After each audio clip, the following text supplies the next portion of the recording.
I tried to do a calculation of how many hours I've spent in therapy. I got stuck around 200. I've done a lot of different types of therapy as well. I've done CBT, psychotherapy, inner child work, internal family systems, generic talk therapy. Yeah, well, I can save you the trouble. You're nutty as a fruitcake. And all of it has been immensely helpful to me in so many different areas of my life. But one of the most surprising, or I guess not surprising, areas that has been impacted is my writing. Therapy has made me a much, much better writer, and let me tell you how.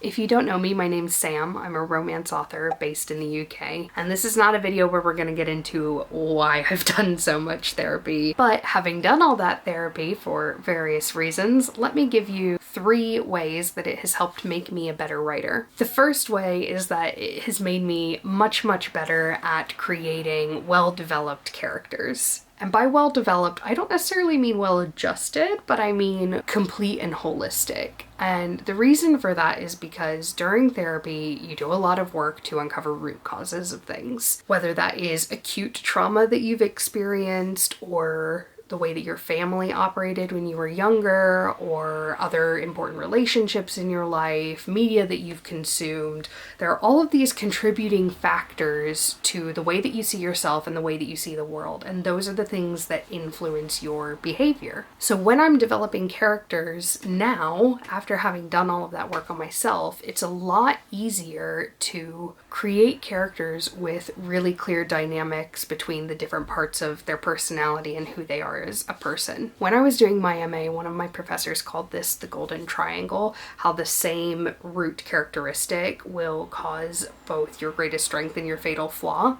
So for example, independence might cause both confidence in new situations and a fear of commitment, and maybe that informs your character arc. And because those have both come from the same root characteristic, they feel more believable and they feel like they balance each other out a little bit. They also feel just really natural when the reader is discovering those about your character. It's like, well, of course they would be like that because they're also like that. The same thing is causing them to be both of those ways. And it may not be a conscious effort on your reader's part, but subconsciously it's going to feel more realistic. And what therapy has done is it's helped me understand some of the less intuitive ways that my root characteristics manifest in my life. And what this allows me to do is take the characteristics that I've already defined about my characters and find ways that those characteristics might manifest for them that help their character feel more rounded and also help contribute to the plot. In her book, Bird by Bird, which I do have a video about, Anne Lamott talks about how it's only once we've gone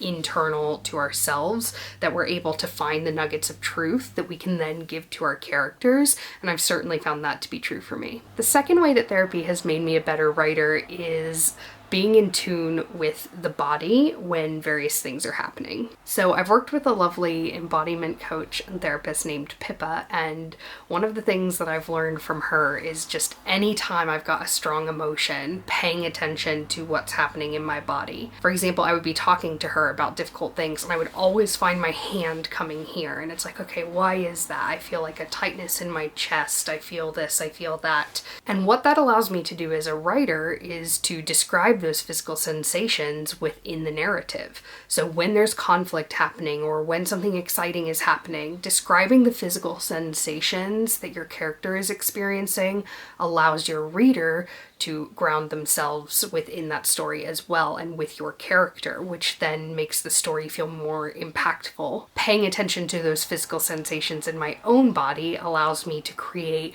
more believable and more immersive experiences within my stories for my readers. Another resource that I love for this is the Emotion Thesaurus, which I've got a video coming up about that, but essentially what it is a book with loads of different emotions that your character might be feeling, and within that it's giving you behaviors that they might exhibit, physical sensations they might feel, etc. And paying attention to those physical sensations, even if it's something you're unable to tap into yourself, can help you create that within your characters. And the third way that therapy has made me a better writer is actually not to do with my writing, but to do with being a writer. And that is to get a lot better at dealing with shame when it comes up. I've talked a little bit before on here about how in the past I used to be a lot less consistent with my writing, and what I would do is I would write really high word counts within a really short amount of time, and I would get really excited,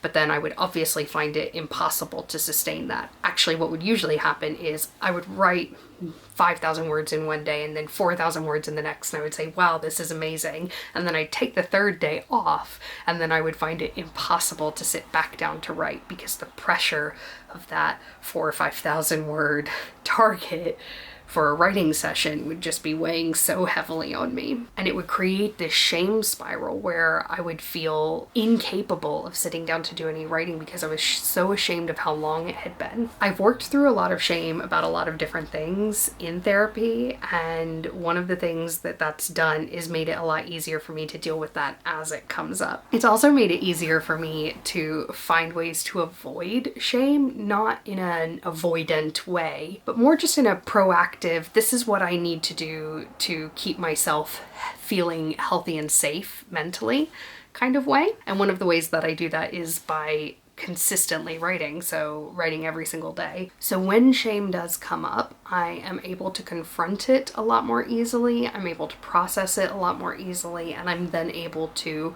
correct whatever it was that led to that shame. Whether that is a behavior of my own that I want to correct, or whether that's just an outlook on something that's happened that I want to correct.